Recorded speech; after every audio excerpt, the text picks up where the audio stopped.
Friends, good morning. मैं Virendra Kumar advocate आपका फिर से अपने यूट्यूब चैनल जिसका नाम है लीगल बिगल पे हार्दिक स्वागत करता हूं। तो फ्रेंड्स, जैसा कि आपकी सुजेशन है कि आप हिंदी में ज़्यादा बोलें तो मैं हिंदी में ही डिस्कस करूंगा। आज से थोड़ा बहुत बीच में ज़रूरी हुआ तो बोलूँगा इंग्लिश, अदरवाइज़ हिंदी में ही।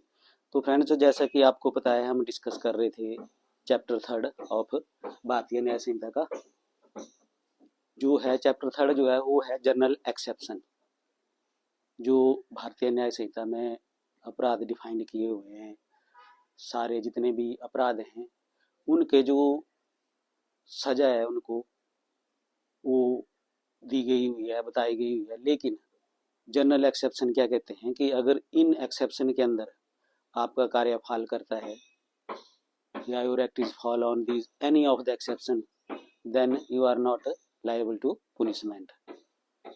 तो फ्रेंड्स, जो चैप्टर 3 है जनरल एक्सेप्शन का, ये है सेक्शन 14 टू 44 BNS, यानी कि सेक्शन 14 से लेकर सेक्शन 44 तक भारतीय न्याय संहिता का वो जनरल एक्सेप्शन के बारे में बताता है।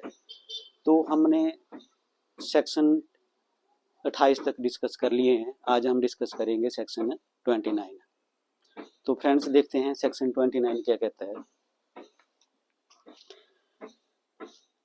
Section 20. The exception in Section 25, 26 and 27 do not extend to acts which are offences independently of any harm which they may cause or be intended to cause or be known to be likely to cause to the person giving the consent or on whose behalf the consent is given. And this section says that Section 25, 26 and 27, in which we have discussed the consent, and any act which has been done by the door with the consent of those person as discussed in section 25, 26, 27 is entitled to defense of consent. लेकिन but this section says, section 29 says that this section is exception. This section is exception to section 25, 26 and 27. Meaning thereby, if your act fall under those section 25, 26 and 27, what also fall under this section, exception of this section, then you are not entitled to defense of consent. अब friends, देखते हैं क्या बोलता है। जो consent दी हुई है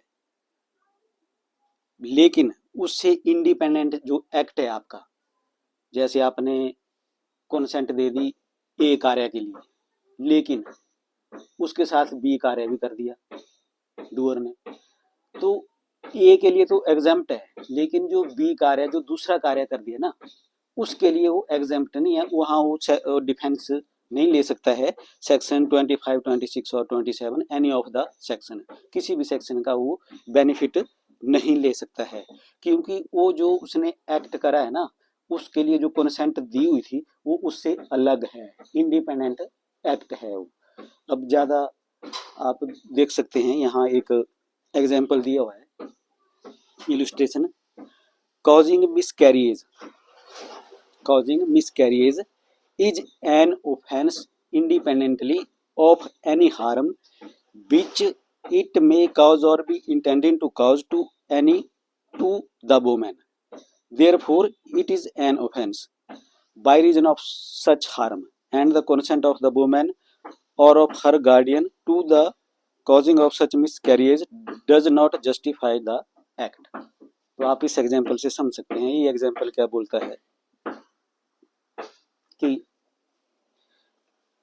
ये वोमेन है,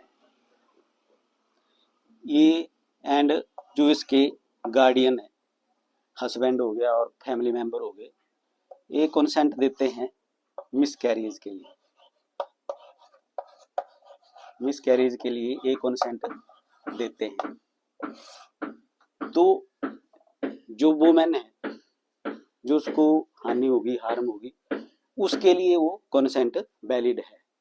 लेकिन miscarriage is an independent offence against whom? Against the child, against the child. तो वुमेन के लिए तो कोई ऑफेंस नहीं हुआ, लेकिन जो चाइल्ड की डेथ हुई, जिसने पैदा होना था, मिसकैरेज से वो नहीं हो सका, तो इसलिए ये miscarriage is not justified by consent and the doer is liable to punishment.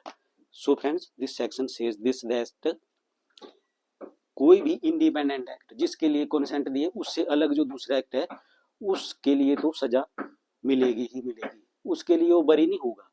जिसके लिए कंसेंट थी सिर्फ उसके लिए ही एग्जेम्प्ट है वो कंसेंट के बेस पर, लेकिन अलग ऑफेंस के लिए नहीं है। जैसे एग्जाम्पल में बताया हुआ है कि जो वुमेन के अगेंस्ट जो हार्म होती है उसके लिए तो एग्जेम्प्टेड है डोर, लेकिन जो बच्चे की डेथ होती है उसके लिए वो एग्जेम्प्टेड नहीं है, तो ही इज पुनिशेबल अंडर द भारतीय न्याय संहिता। तो फ्रेंड्स ठीक है, आज के ब्लॉग में इतना ही था। मिलते हैं नेक्स्ट ब्लॉग में, अगले सेक्शन को डिस्कस करेंगे, सेक्शन 30 को।